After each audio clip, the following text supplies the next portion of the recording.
Assalamualaikum warahmatullahi wabarakatuh. Hai teman-teman, perkenalkan nama saya Samsur Rizal Isahur dari jurusan Bahasa dan Sastra Indonesia. Baik teman-teman, pada video kali ini kita akan membahas tentang tahapan menulis teks narasi. Tentunya teman-teman belum tahu apa itu pengertian dari teks narasi.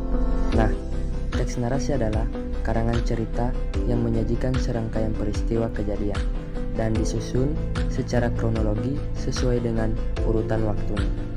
Dalam teks narasi, peristiwa yang ditulis bisa benar-benar terjadi atau hayalan. Teks narasi bertujuan untuk menghibur pembacanya. Baik teman-teman, selanjutnya kita masuk pada struktur teks narasi. Struktur teks narasi ada 4 tahapan. Yang pertama, orientasi. Orientasi adalah bagian awal dari sebuah cerita fabel. Orientasi berisi pengenalan dari cerita fabel, seperti pengenalan background, pengenalan tokoh, maupun latar tempat dan waktu. Yang kedua, komplikasi. Komplikasi merupakan klimaks dari cerita, berisi puncak permasalahan yang dialami tokoh. Yang ketiga, resolusi. Resolusi berisi pemecahan masalah yang dialami tokoh. Yang keempat, koda atau ending.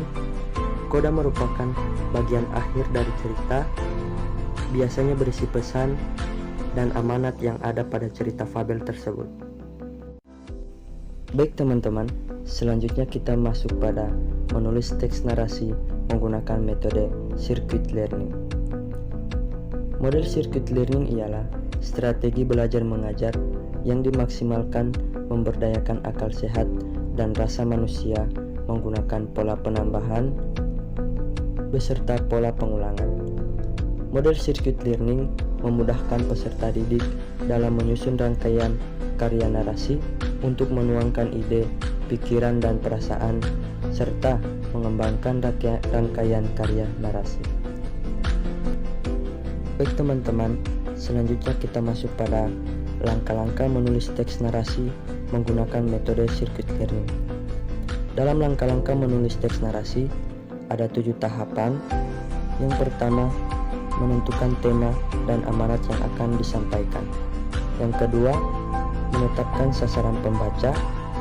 Yang ketiga, merancang peristiwa-peristiwa utama yang akan ditampilkan dalam bentuk skema alur. Yang keempat, membagi peristiwa utama itu ke dalam bagian awal, perkembangan, dan akhir cerita. Yang kelima, merincikan peristiwa-peristiwa utama ke dalam detail-detail peristiwa sebagai pendukung cerita. Yang keenam, menyusun tokoh dan perwatakan, latar, dan sudut pandangan. Yang terakhir, mengecek aturan tanda bacanya dalam kalimat tersebut. Baik teman-teman, selanjutnya kita masuk pada tahap terakhir, yakni contoh teks narasi. Contoh teks narasi berlibur ke kebun binatang. Akhirnya, hari ini tiba. Hari ini aku dan keluargaku akan pergi ke kebun binatang Ragunan. Aku bangun pagi-pagi sekali, kemudian pembantu ibu mempersiapkan perlengkapan yang akan dibawa. Sebelum pergi, kami sarapan terlebih dahulu. Pukul 07.00 kami berangkat menuju kebun binatang Ragunan. Kami pergi ke kebun binatang menaiki mobil ayahku. Ayah dan ibuku duduk di depan, sedangkan aku dan kakakku duduk di belakang. Iya baik teman-teman, itulah tadi penjelasan mengenai tahapan menulis teks narasi. Semoga penjelasan mengenai tahapan menulis teks narasi tadi dapat bermanfaat bagi teman-teman. Sampai jumpa di video berikutnya ya. Bye bye.